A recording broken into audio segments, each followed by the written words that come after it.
Vamos a iniciar. El motivo de la historia y evolución de la implantología es que cumplimos 60 años de la implantología a nivel mundial. En 1965, un gran personaje como Brånemark coloca el primer implante dental en un paciente humano. Había una historia previa, vamos a ver toda esa historia previa. Y el interés de esta plática es conocer esta apasionante área de la odontología que ha tenido una evolución enorme de 1965 ahora en 2025, ha habido una evolución enorme.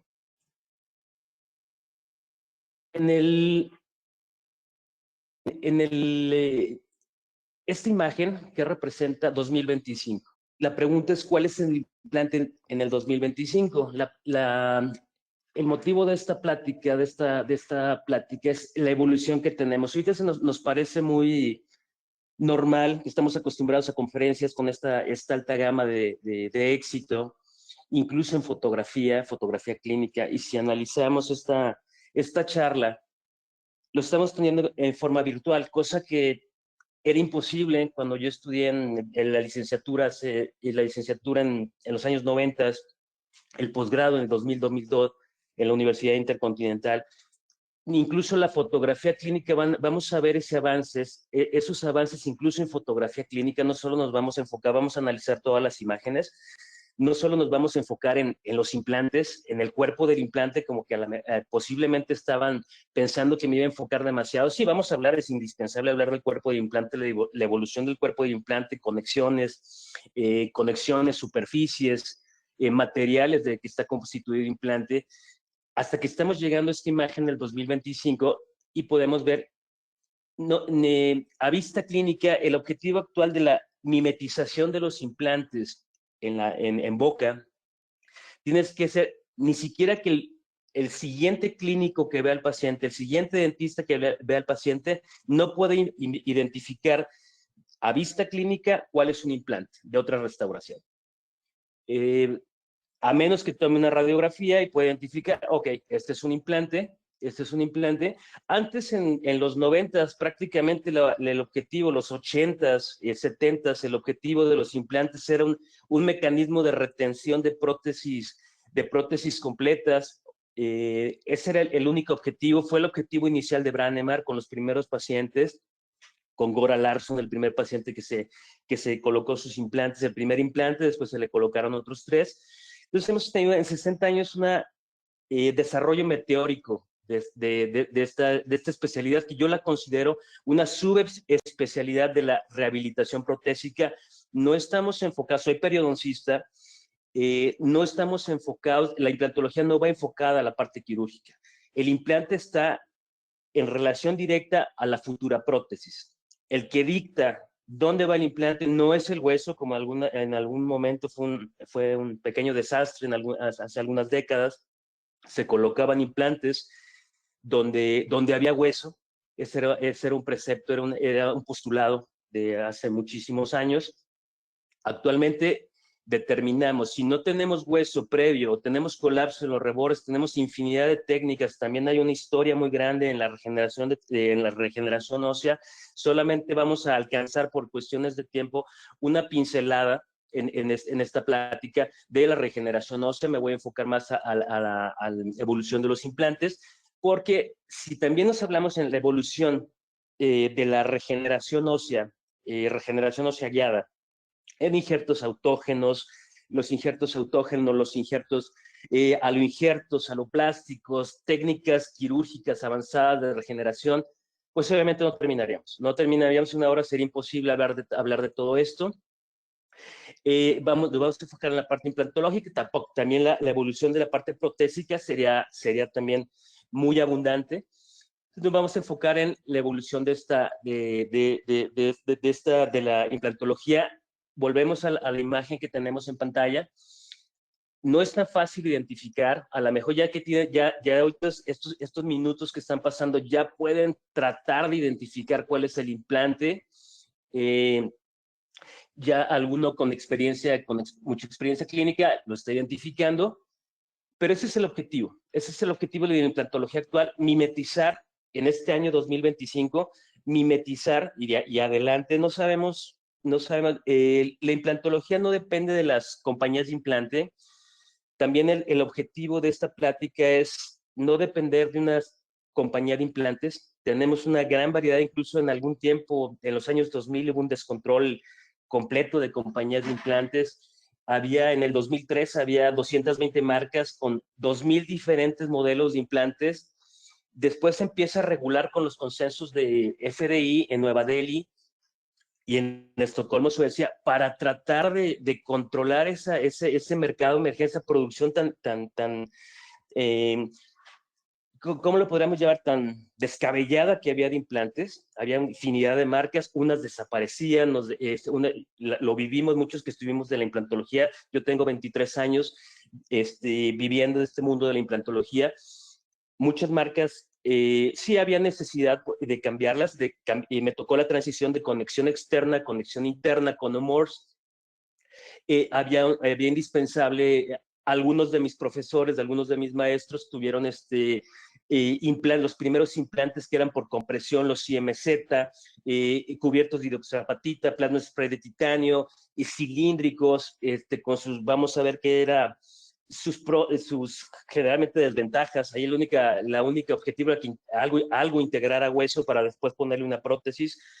Ahorita, pues con el diseño, nos enfocamos ya a un diseño que es radicular, con diseño de tornillos, el plano inclinado que ha existido durante miles de años en la humanidad, ese plano inclinado que desarrolló Torento en el 430 a.C. Después Arquímedes muchos se confunden con que Arquímedes fue el que desarrolló el tornillo, pero más bien lo perfeccionó Arquímedes en el 287 a.C.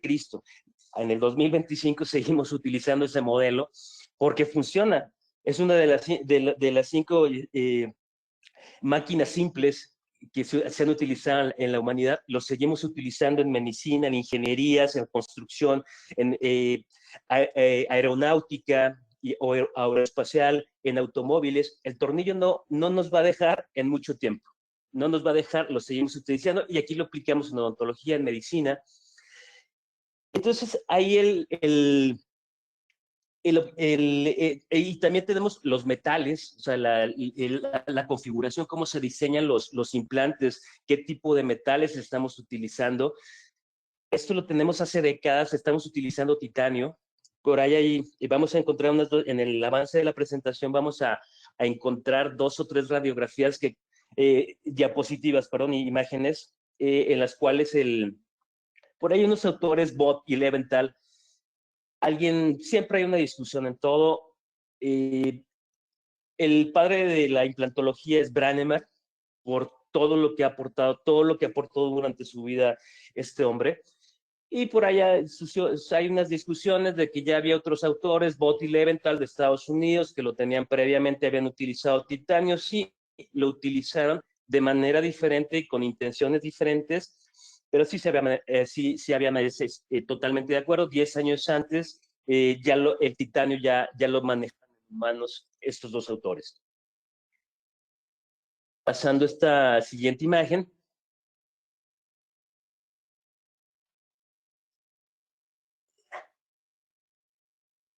Ahí está cuál era el implante. Un implante con técnica, una mezcla de técnicas, una mezcla de conocimientos a partir de la lectura basada en la evidencia científica, bien estructurado, no por una compañía nos dicta cuál es el mejor implante, igual en los mismos consensos, en el consenso de Estocolmo del 2008 de FDI, la pregunta decía, ¿cuál es la mejor compañía de implantes?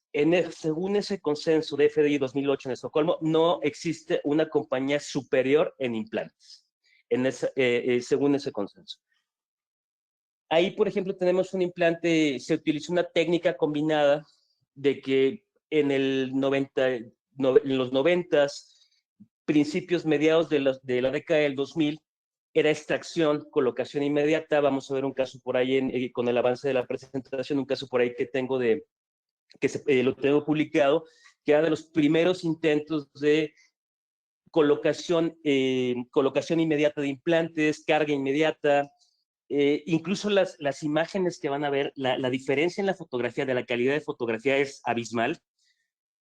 Recordando, yo cuando estudié el posgrado en los 90 o muchos de los que estuvimos en el 2000, perdón, o la licenciatura, las cámaras que se utilizaban en ese momento, la cámara fotográfica, la cámara dental, existía una cámara que se llamaba Dental Eye, que era con diapositivas, tomaba diapositivas, después empiezan las primeras cámaras fotográficas digitales que tenían 5 megapíxeles, o sea, era muy básica, no se puede hacer mucho. Ahorita, por ejemplo, vean la calidad de imagen, cómo se puede editar, incluso darle un poquito más de dramatismo a las imágenes con ediciones. Pero antes no, vamos a ver también esa evolución en fotografía. Tenemos una fotografía más básica, no teníamos tomógrafos, no existía la capacidad de guiar una cirugía por una cirugía guiada, asistida. Era radiografía periapical, radiografía panorámica y una guía analógica que me realizaba mi rehabilitador, tomando como referencia unos modelos montados en articulador, un encerado diagnóstico y me hacía una guía acrílico o acetato, o la combinación de ambos, y era mi guía quirúrgica. Ahorita obviamente todo ha evolucionado, tenemos tomógrafo, ya el tomógrafo, la cirugía guiada es algo muy común, materiales de implantes incluso vienen a surgir, estamos acostumbrados al titanio y ya están por ahí sonando, que no es algo nuevo, implantes de circonio. Ya tenemos por ahí, vamos a ver una referencia de Carmish en una revisión de implantología, ya había implantes en la clasificación de los cerámicos, implantes cerámicos, ya estábamos hablando hace algunas décadas de implantes cerámicos para una biointegración, no oseointegración, sino como biointegración. En el caso de la compañía Straumann, está sacando los implantes Pure Ceramic y está dando mucho empuje a ese tipo de implantes. Tiene sus pros, en mi forma de pensar, tiene sus pros, tiene sus contras. Como les he mencionado, no, la implantología no depende de una compañía de implantes. De la innovación de compañía de implantes depende de un consenso basado en la evidencia científica. Hay que darle, sí, obviamente se ven muchas ventajas, pero también tiene sus desventajas este tipo de implantes. Aquí lo que utilicé, los materiales fue una técnica vamos a poner un puntero, un implante de la marca MIS, un implante estándar 4.2, se hizo extracción, preservación del reborde. Aquí se colocó injerto óseo en los espacios, en el espacio entre cresta alveolar y hueso, se colocó injerto óseo. Yo manejo especialmente, sí tengo que manejar marcas, de la marca Bios, utilizo exclusivamente ese hueso y la membrana BioGuide. Se colocó la técnica de regeneración, una técnica de extracción, colocación inmediata, preservación de reborde, se hizo carga inmediata. Después la parte protésica pues compete a mi referidor. Yo me dedico exclusivamente a la parte quirúrgica. La parte quirúrgica tengo varios rehabilitadores que hacemos equipo, hago equipo con varios, por lo menos son casi 10. Entonces cada uno vas aprendiendo, tengo la ventaja de irle aprendiendo cada uno sus propias técnicas. No es que uno sea mejor que otro, es simplemente, son diferentes técnicas, diferentes filosofías de trabajo. El objetivo es llegar al éxito final del paciente. ¿Qué es esto? Prácticamente que el paciente no identifique, que el clínico, su futuro dentista no identifique cuál es el implante, que esté tan mimetizado, que el paciente no sienta que tenga una pérdida, que haya sentido la sensación de pérdida. Esa es la ventaja de la carga inmediata cuando es posible. Como le digo a los pacientes, no siempre es posible, aunque se haya planeado, se puede cancelar de manera transquirúrgica, podemos decidir, sabes que no es apropiado colocar implante por las condiciones de hueso, no contábamos puede haber muchas variantes que podemos decidir, porque lo primero era hacer la extracción, realizar la extracción, y a veces le comento a los pacientes, a veces durante la extracción, un resto radicular nos puede arruinar el día y nos puede arruinar toda la cirugía, un resto radicular que lo teníamos contemplado como algo muy sencillo y de ahí se acabó el procedimiento. hay que preservar reborde, nos vemos hay que dejarte algunas semanas y después colocamos tu implante. Porque no podemos garantizarle, por lo menos yo no garantizo, le hago una garantía al paciente de que si le propongo carga inmediata se vaya a realizar. Generalmente sí se realiza, porque con un buen diagnóstico vemos la raíz, que no vaya a tener complicaciones, dilaceraciones, anquilosis, etcétera. Lo planeamos y lo planeamos con mucha anticipación, todo bien planeado.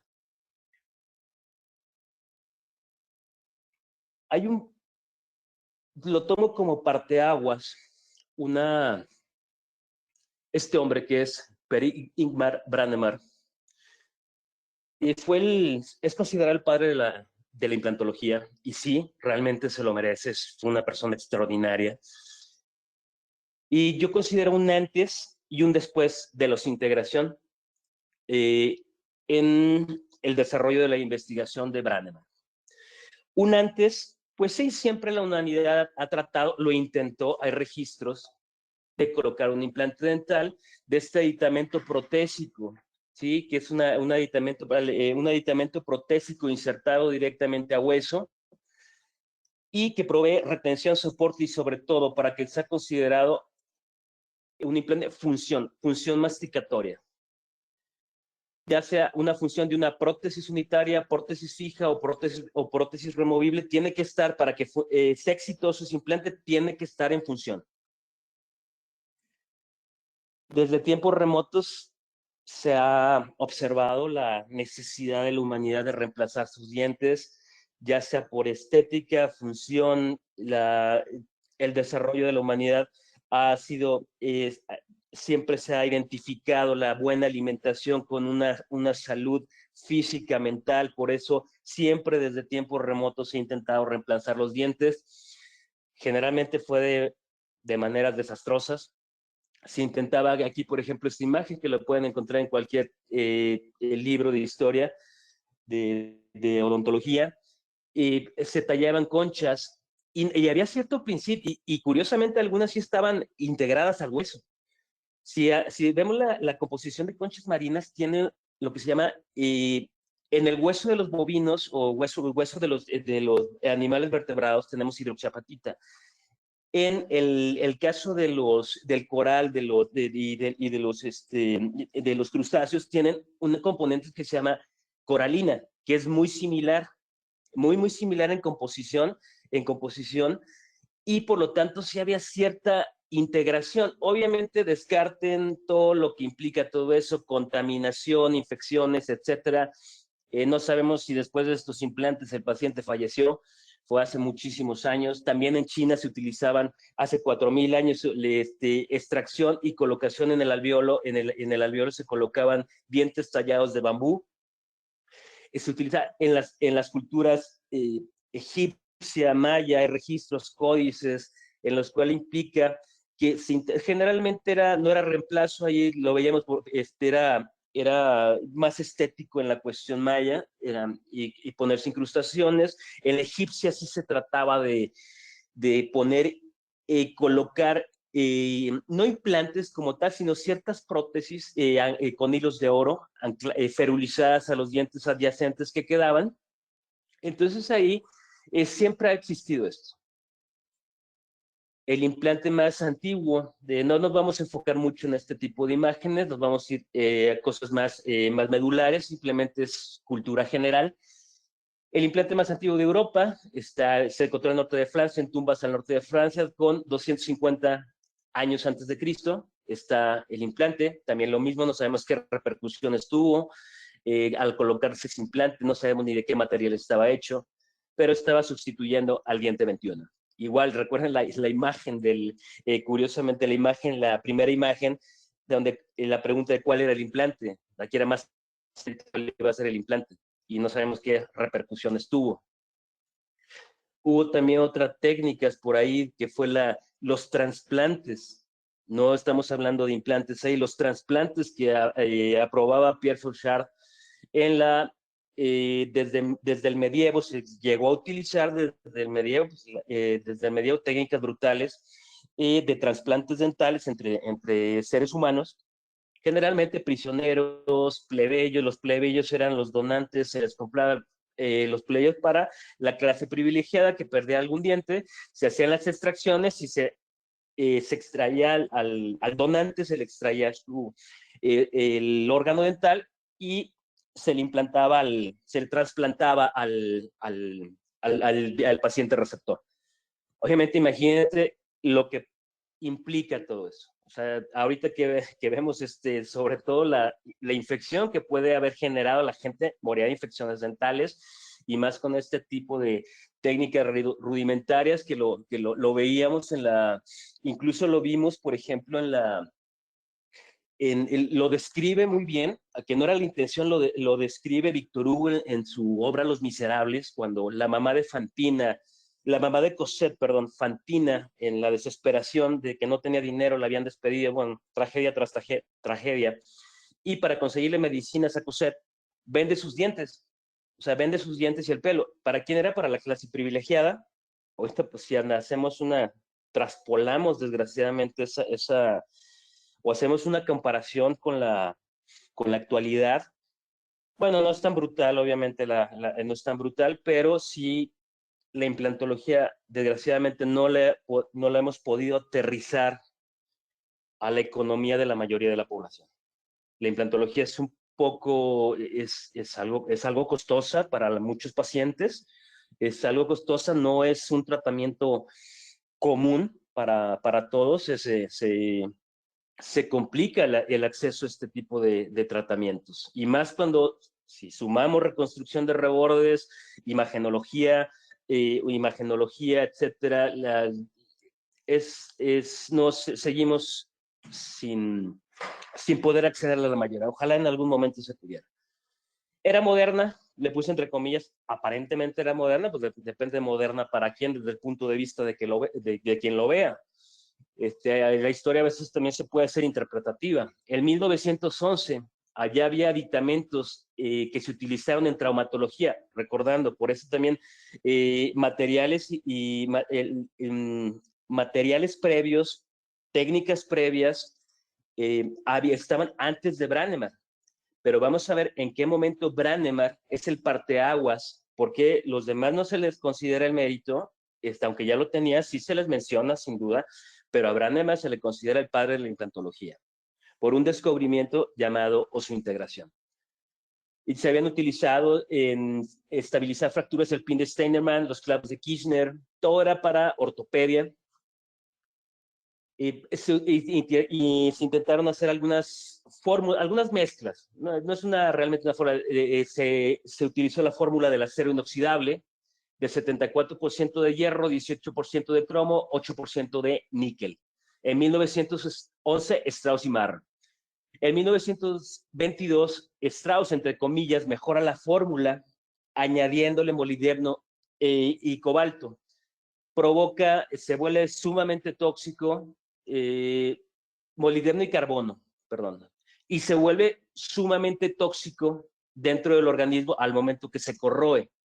Entonces, quedó descartado, ese tipo no estaban basados en la secuencia actual tenemos evidencia basada, toda la evidencia tenemos que estar basados en un protocolo de ciencia. Por ahí también empieza a desarrollar el Vitalium, perdón. El Vitalium no utiliza hierro. Empieza en 1932. Vitalium, todo era por ortopedia. Alguna vez que tenía clase en pregrado, ya en los semestres avanzados, que vemos una parte de implantología, hacer una pincelada, se ve en pregrado. Algunos alumnos, a manera de broma, que se estaban durmiendo, les comentaba de que en lugar de Vitalium les decía el Adamantium, que es el Adamantium de los cómics, para ver si estaban poniendo atención. Más de uno sí preguntaba, ¿el Adamantium existe? Obviamente no. El Vitalium se utilizó. Fue publicado como un gold estándar en ese tiempo por su biocompatibilidad. Y después viene un material traído de Rusia en la década de los 40. Un metal, no un material, un metal traído de Rusia.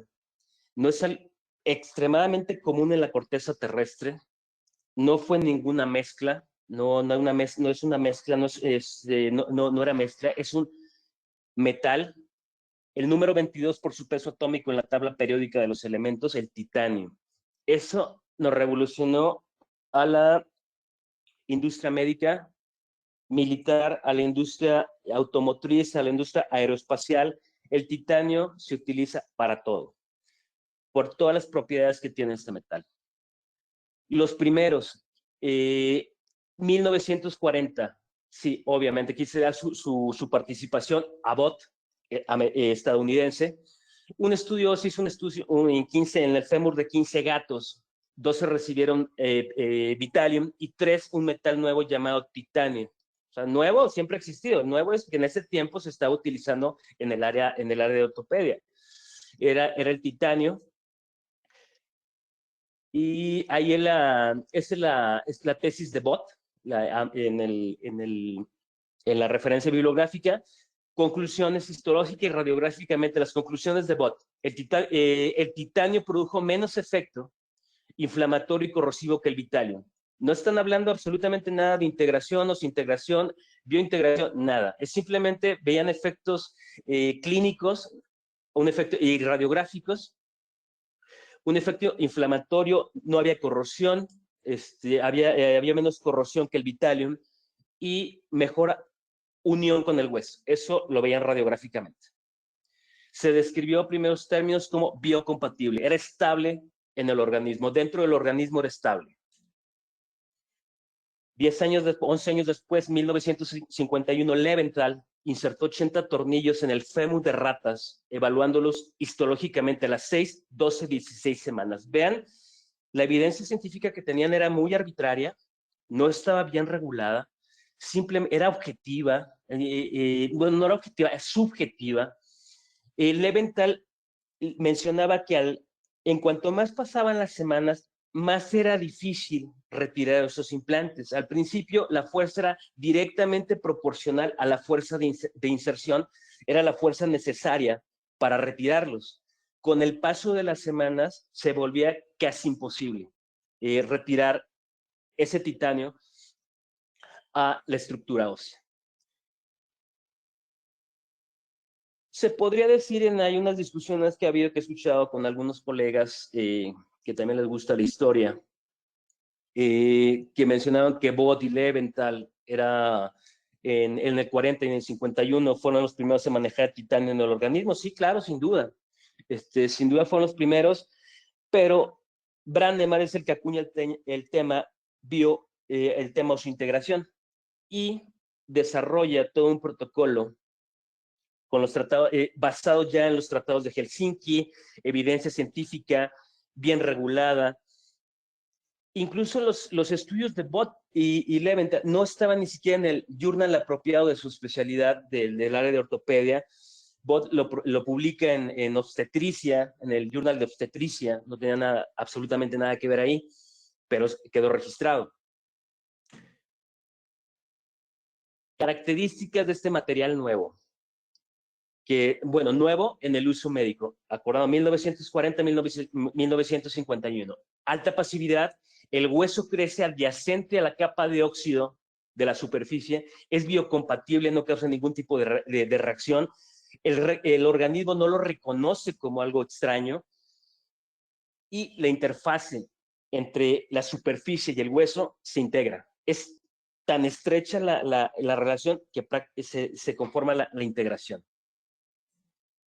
Es bioinerte, es bioinerte para el organismo, por lo cual permite la cercana posición de hueso en la superficie, lo que después, años después, Brandemark va a llamar osseointegración.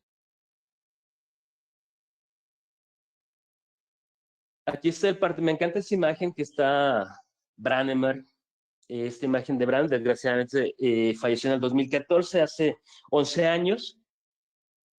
Toda su vida se dedicó, aunque curiosamente era un médico ortopedista, a partir de 1960, antes incluso, con sus primeros estudios en la Universidad de Lund, con su primer estudio que que utiliza titanio por primera vez para otro tipo de investigación totalmente ajena. Él no planeó un aditamento protésico para boca, él está enfocado a su especialidad, pero por lo que se llama en investigación serendipia, un accidente, descubrió otra cosa de lo que estaba investigando. Descubrió la osintegración del titanio al hueso. Tenemos un antes, desde un antes de Brannemar, todo lo que vimos previamente, el antes de Brannemar, desde los primeros implantes de coral, de crustáceos para sustituir dientes, los trasplantes en la Edad Media hasta la Francia revolucionaria. Después los primeros, después al descubrir titanio, Bode y Leventhal, y viene Brannemar. Es el que más ha contribuido a la evolución de la práctica odontológica. Yo creo que no recuerdo alguien más. Siempre me impresionó esta área de la implantología, esta área implantológica. Desde que era un alumno de pregrado, me fascinó la capacidad que ya teníamos de recuperarle a un paciente sus dientes. Me tocó asistirle a cirugía, yo no tenía, era alumno de pregrado, medio semestre, apenas entraba a cirugía maxilofacial en ese tiempo. Mis profesores, algunos profesores, sobre todo el doctor Luis Carvajal, me tocó ver algunas cirugías donde estaba implantando los implantes IMZ, implantes cilíndricos que se metían a compresión, se hacía el fresado y se golpeaba con un martillo. Los vamos a ver en las siguientes imágenes, esa historia de evolución de esos implantes, por qué ahora utilizamos el plano inclinado, el tornillo, el plano inclinado desarrollado por Arquímedes, bueno, perfeccionado por Arquímedes, por el control que podemos tener en la inserción del implante. Pero yo creo que no encuentro a nadie más.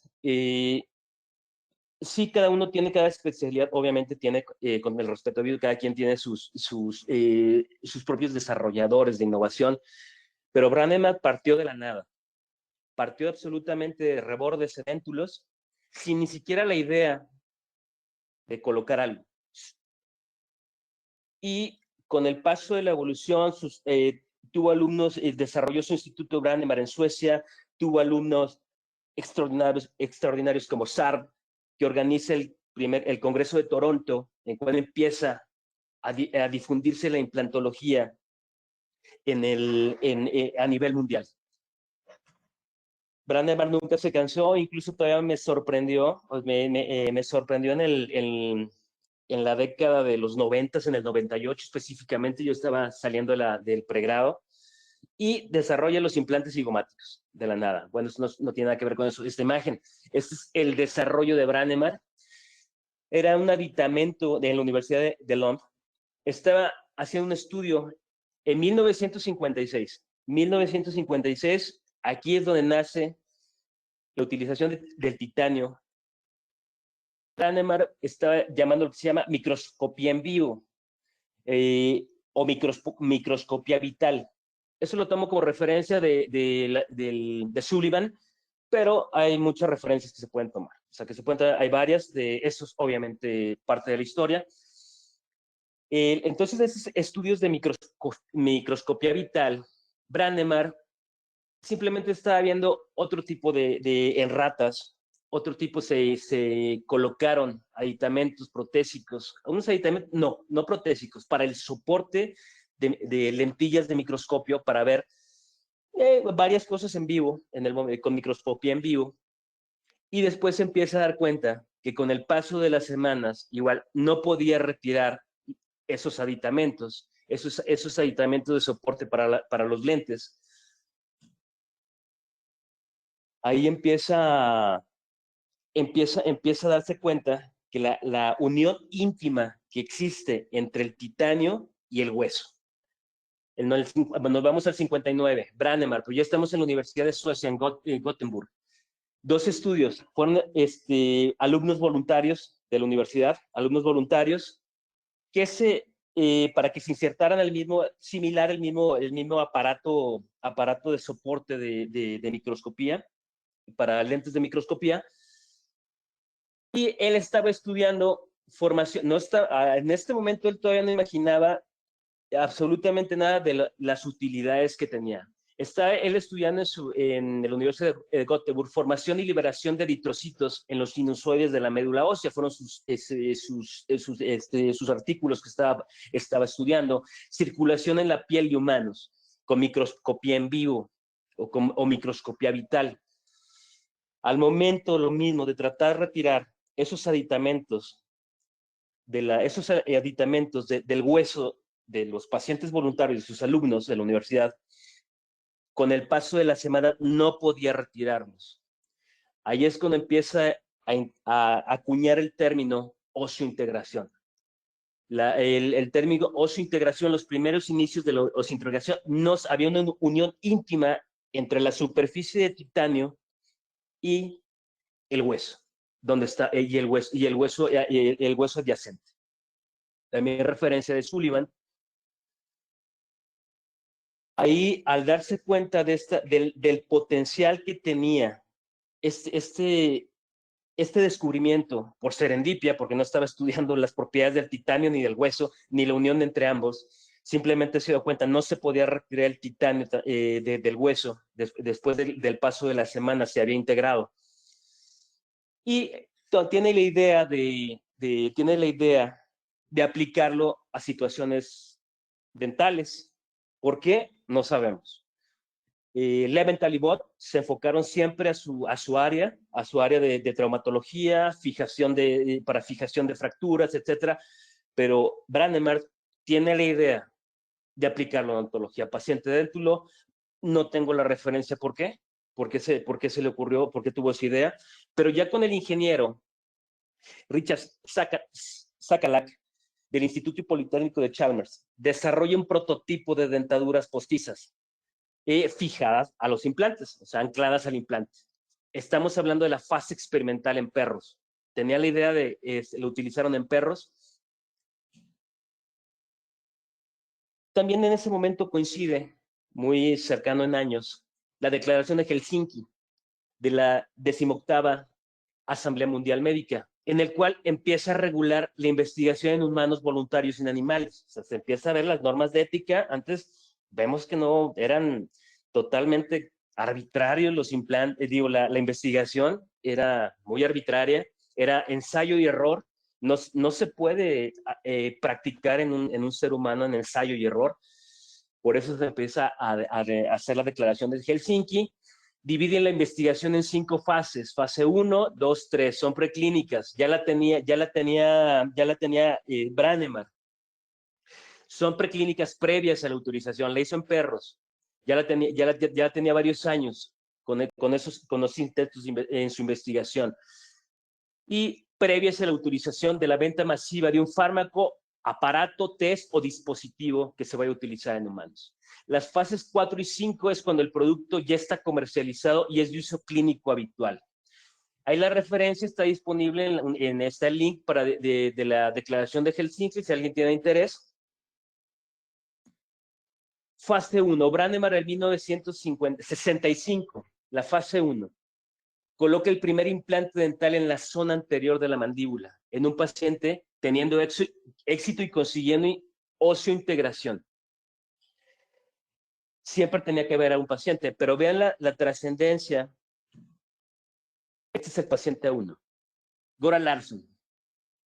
Imagínense que llega un doctor, un investigador, y les propone un tratamiento completamente desconocido, completamente nuevo, que va a ser el primer paciente en probar ese tratamiento. Por eso se le debe también mucho al paciente 1, a Göran Larsson, que le colocó el primer implante, posteriormente le colocó otros tres implantes, tiene un total de 4.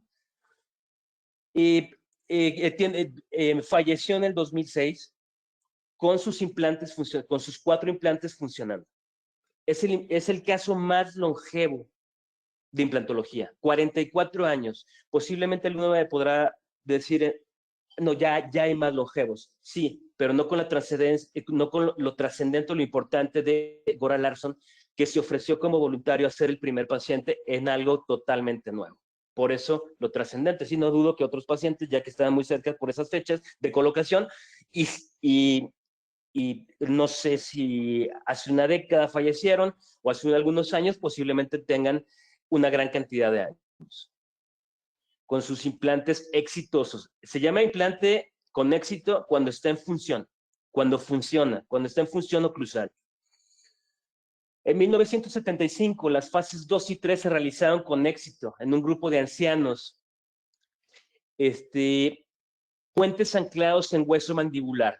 Esto fue avalado por el National Health Swedish, el Consenso Nacional de Salud y Bienestar, aprobó los puentes anclados en hueso mandibular. También todo es referencia de Suleiman, me va a hacer muchas referencias de Suleiman.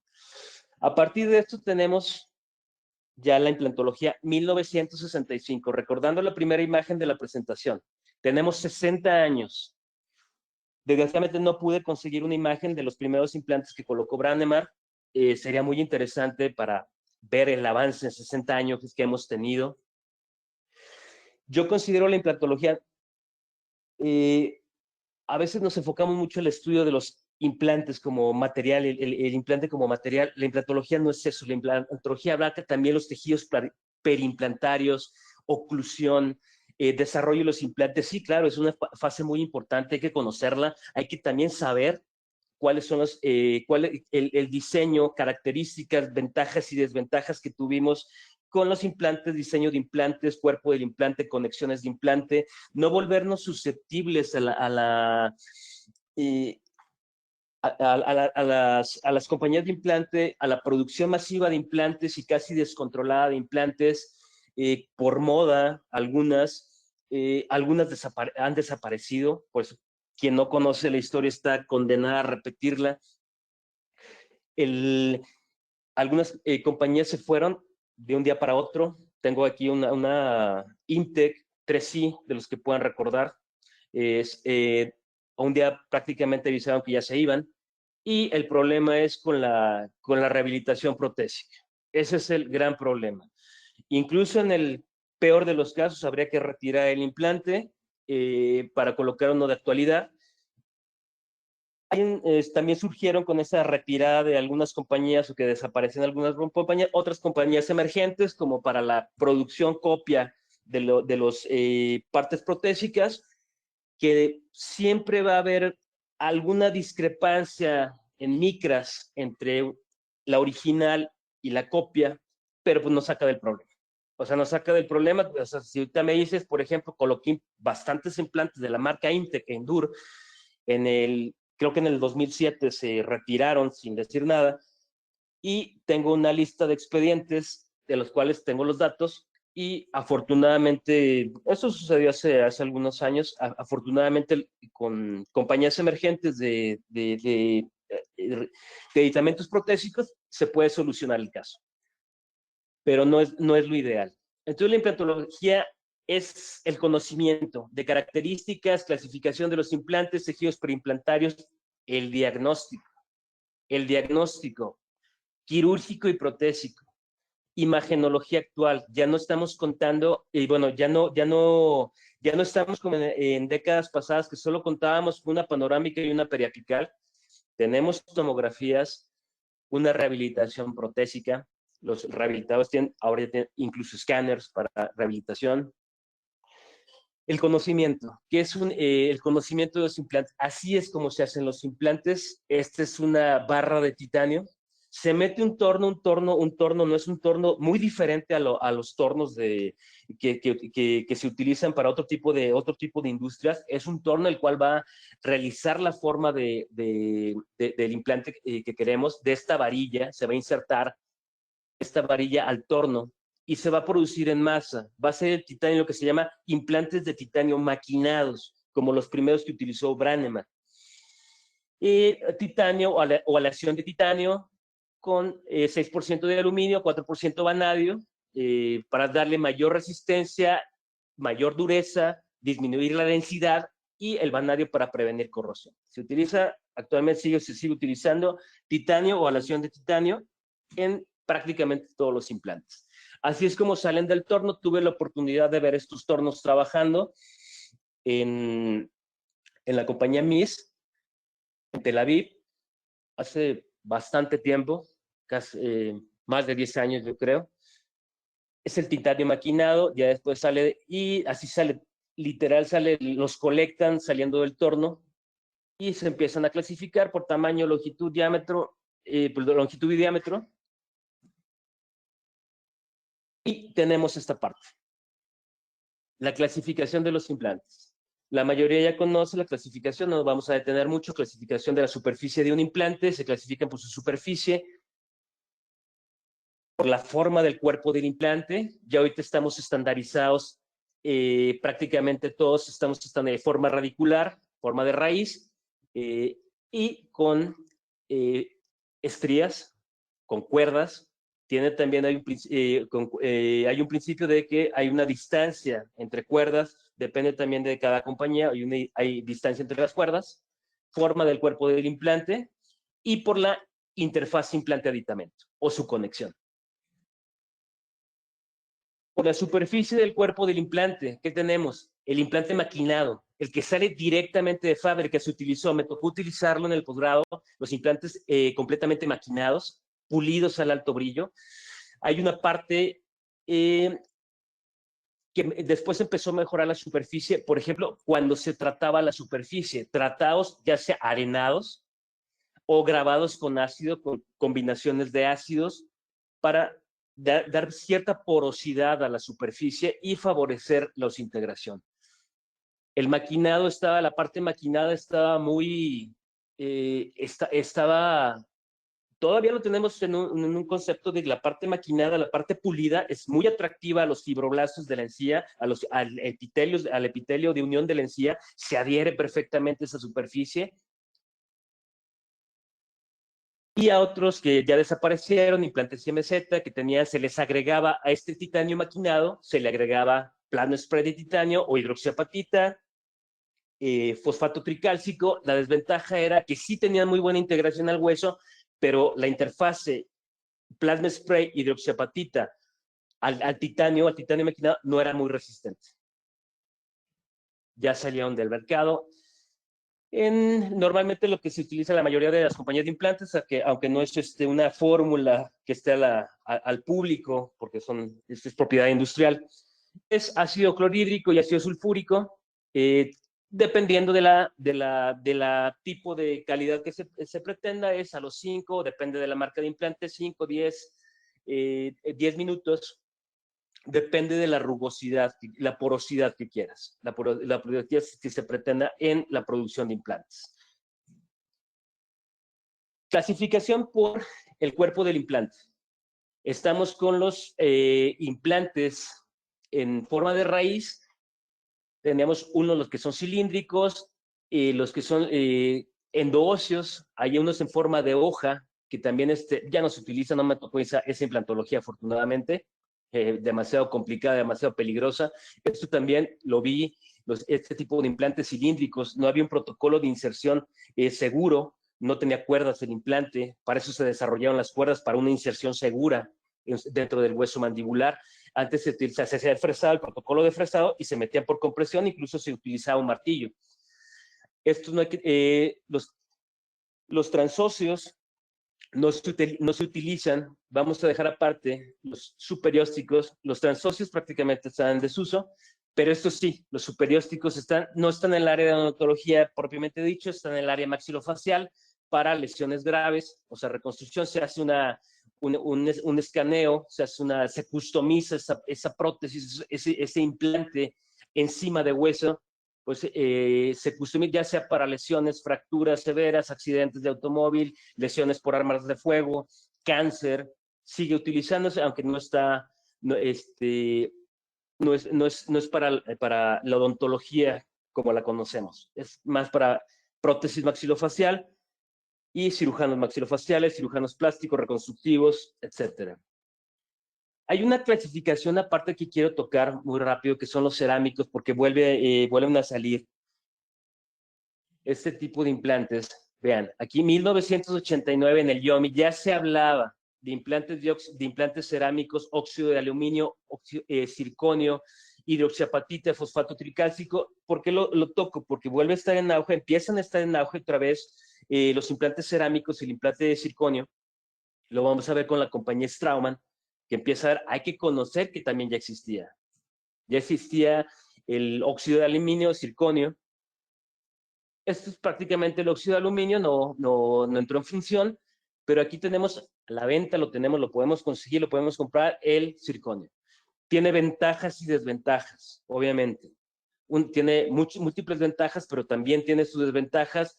Es más frágil, no se puede utilizar en espacios muy estrechos porque también implante demasiado estrecho, demasiado delgado en su diámetro, se puede fracturar. No todo es ideal. Su modo ¿por qué se utilizaron? Su módulo de elasticidad, resistencia a la fatiga, a la fractura, mínima biodegradación y también lo mismo, una reacción mínima con el hueso, tejido suave en el medio bucal. Clasificación de los implantes por su interfase implante-aditamento, su conexión. A mí me tocaron varias. En el caso del cono Morse, no lo llegué a utilizar. Fue la presentación en México cuando llegaron los implantes, en su tiempo se llamaban Ankylos, y fue en el 2002. Pero no, nunca tuve la oportunidad de utilizar, no he tenido la oportunidad de utilizar un implante cono Morse. Utilicé la conexión externa, dos compañías muy serias, que fue la Nobel, con su implante estéreos, el implante estéreo que desapareció, obviamente tenía que desaparecer por las condiciones, no de la compañía, sino condiciones de las mejoras con las que llegó la conexión interna en sus múltiples variantes en conexión interna, las múltiples geometrías, pero sigue siendo, tenemos 3 clasificaciones. Conexión externa, la tenemos que conocer, ¿por qué? Porque tenemos pacientes que están llegando a restaurarse implantes que se colocaron hace 20 años. Necesitamos conocer la conexión externa. La conexión interna desplazó a la conexión externa por sus múltiples beneficios, sobre todo estéticos, y ahí está determinada la geometría, es el tipo de conexión. ¿Por qué se utilizó la conexión externa? Inicialmente era para transportar el implante de su contenedor al sitio de inserción, de implantación, sitio de inserción, y después para la rehabilitación protésica. Tenía muchas complicaciones, la geometría del hexágono, por ahí también Brannemar en un tiempo le aumenta la altura toma como referencia 1.2 a 1.5 milímetros la altura para mejorar la conexión externa. El principal complicación, y sí, yo la tuve en algún caso, poco, pero la fractura del tornillo de retención. No soportaba la carga ese tornillo. Y sobre todo para mis colaboradores rehabilitadores era algo complicada la rehabilitación. La conexión externa distribuye las fuerzas laterales hacia el centro del implante, paredes internas con buen diámetro, resistentes, buen sellado entre las paredes, alta flexibilidad y sobre todo estética. La conexión con Morse presenta un ángulo interno de 8 grados. La característica es autosellado sin rosques por fricción, depende completamente del torque y del engranaje por fricción. Yo en lo particular no he manejado implantes con Morse. La transición fue lenta, me tocó la transición, fue lenta, fue en el transcurso de la década del 2005 prácticamente, hasta 2010 todavía coloqué implantes conexión externa, de ahí del 2010, parémosle de contar, prácticamente ya era conexión interna, ya no había forma de defender a la conexión externa. ¿Funcionó la conexión externa? Claro, funciona. Tengo implantes a 20 años, casi recién salí del posgrado, de la marca Stereos o de la marca BTI, conexión externa, y siguen funcionando perfectamente.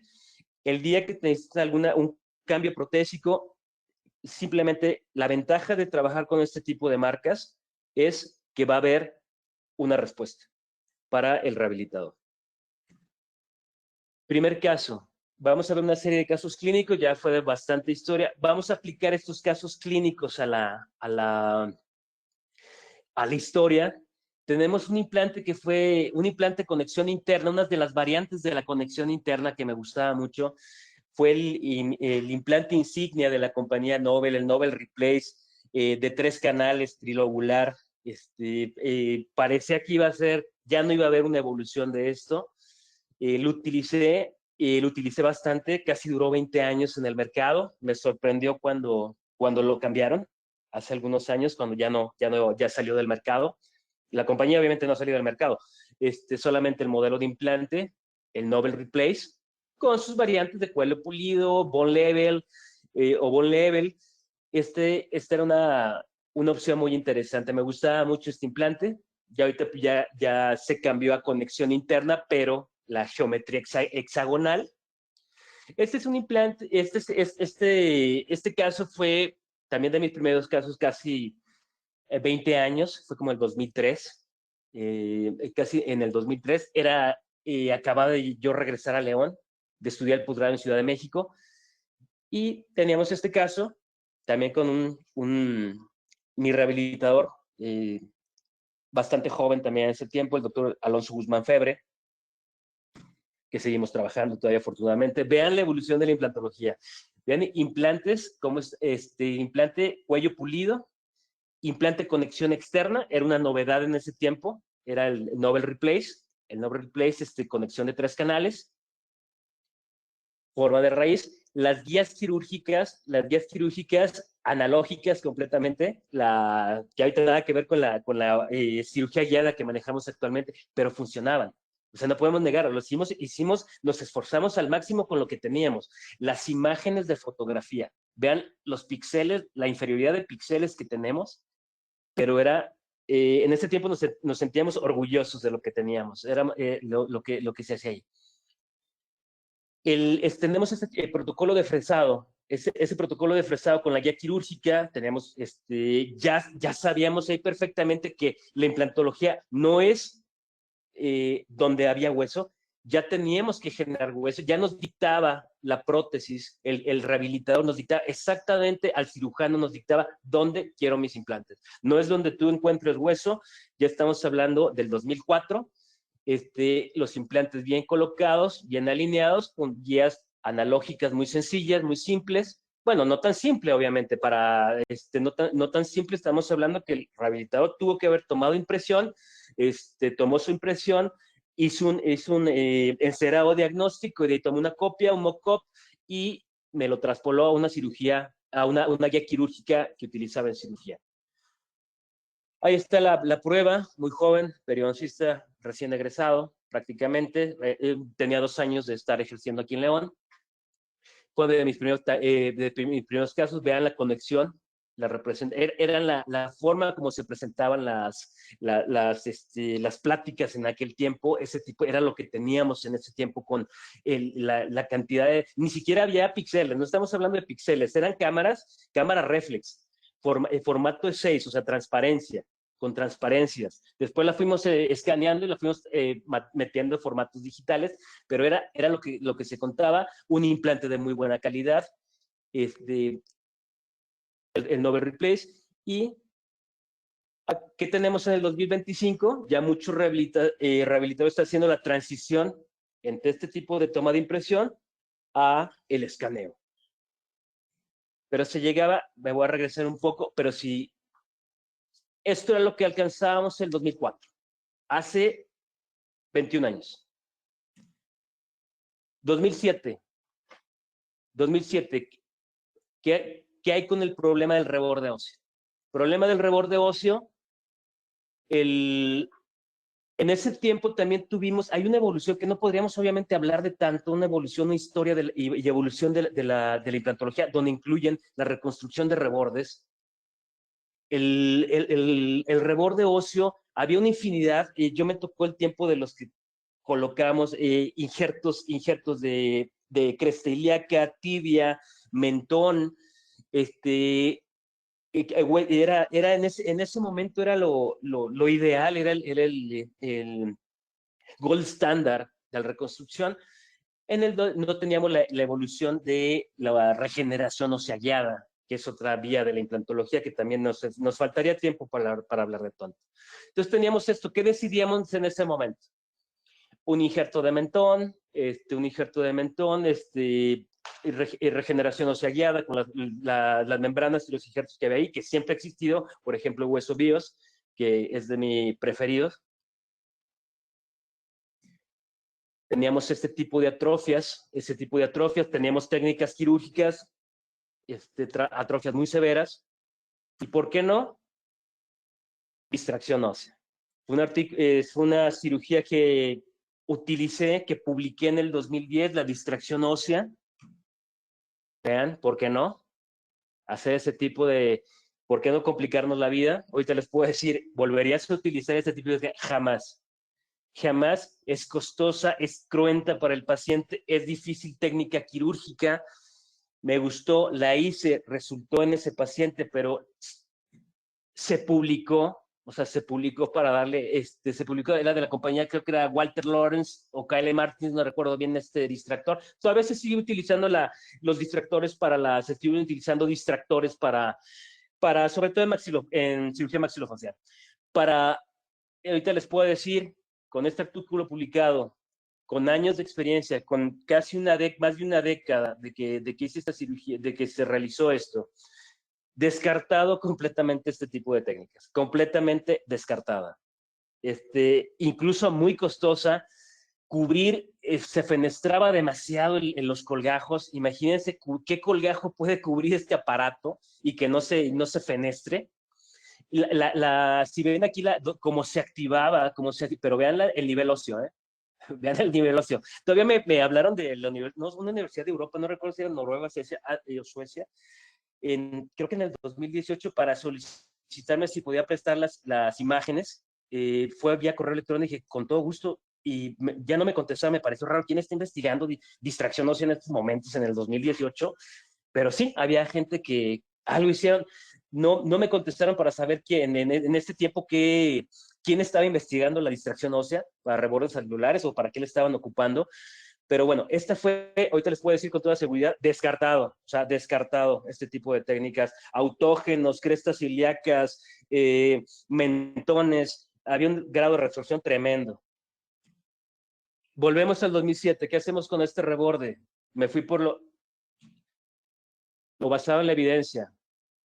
Algo bonito, algo tranquilo, algo no tan cruento para el paciente, membrana, tachuelas de titanio, fijación de titanio, injerto óseo, de infinidad. Podemos hablar toda una mañana de injertos óseos, pero yo me quedo siempre con el que les mencionaba, y también de la membrana BioBite. Si, por ejemplo, si necesito, si el reborde es muy extenso, pues con refuerzo de titanio o alguna técnica quirúrgica por ahí que sale.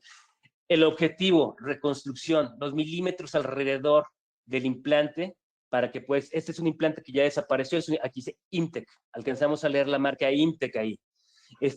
También lo mismo, el mismo problema de muchas compañías, del descontrol de compañías, surgen, desaparecen, nos dejan con el problema de dónde está, qué hacemos con la rehabilitación después de años. Mientras esté funcionando, todos felices, pero un día va a llegar el paciente a tocarme y decir, oye, me colocaste un implante en el 2007 y necesito alguna reparación. Generalmente es la cerámica, generalmente lo protésico, no lo quirúrgico. En el peor de las situaciones que he recibido pacientes que se colocaron en los años 80, etcétera, pues se retiran implantes. Ya no hay forma de ofrecerle algo al paciente.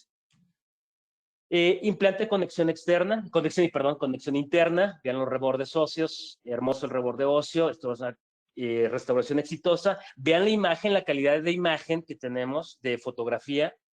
Teníamos también la imagen radiográfica, contábamos con muy poco. Hermoso, se adaptaba, para eso es entender la historia, la evolución de los materiales, el titanio, el plano inclinado de Arquímedes, lo estamos aplicando en la vida moderna. El titanio, que lo aplicó en 1965, vean el col de la encía, las características de la encía, imagen muy antigua del 2007, imágenes fotográficas, era lo mejor que logramos y como decía, éramos orgullosos, la verdad, éramos orgullosos de esas imágenes, de esta restauración. La calidad, no puedo hablar de cerámicas, pero la calidad era inferior a la que tenemos actualmente. No puedo hablar de estos materiales porque no es mi área, yo soy periodoncista. Y otro caso, 2010, que empezamos con la historia, empezamos a combinar, en el 2010 publiqué este caso clínico para, empezaban los primeros pasos de la extracción y colocación, preservación de rebordes, extracciones atraumáticas, mimetizar el implante. Vean, aquí, comparado con la actualidad, no podemos levantar colgajos en la actualidad, tenemos que hacer la preservación del tejido, pero bueno, estamos hablando del 2010 y funcionó, o sea, funcionó. Vean, cresta íntegra, una extracción atraumática, ya empezamos, afortunadamente lo publiqué en ese año, está demostrado, lo hice antes, 1 año, 2 años antes, con el doctor igual, con el doctor Alonso Guzmán Febre, colocación inmediata, otro implante, el mismo implante que me encantaba, de 3 canales, el Nobel Replace, que ya desapareció desgraciadamente, fue el implante insignia de la compañía Nobel durante casi 2 décadas. Ya, bien colocado ese implante, había cierta variante, cuando fue provisionalización inmediata, también estaba en pañales la provisionalización inmediata. Vean, la adaptación, obviamente estábamos viendo que la evolución, cuando se hablaba de implantes fase 1, fase 2, que solamente se colocaba un tornillo genérico del tamaño, y aquí ya estamos hablando de el manejo del tejido blando en el 2010. Esa es la historia de la implantología. Vean, ahí todavía hay unas rebabas de hueso mezcladas, la adaptación de los tejidos, empieza a formar el col, la encía marginal, que también sería otro tema, hablar de la mucosa masticatoria alrededor del implante, es importantísimo, tanto como el hueso como el mismo implante. La implantología no es algo aislado, no son materiales aislados, la implantología es una ciencia. Ahí está con el paso de las semanas, vean prácticamente, si pudiéramos desconectar los dientes naturales, así se verían, surco gingival, los materiales en esa época utilizados, eso debería de hablar mi rehabilitador, lo que utilizó.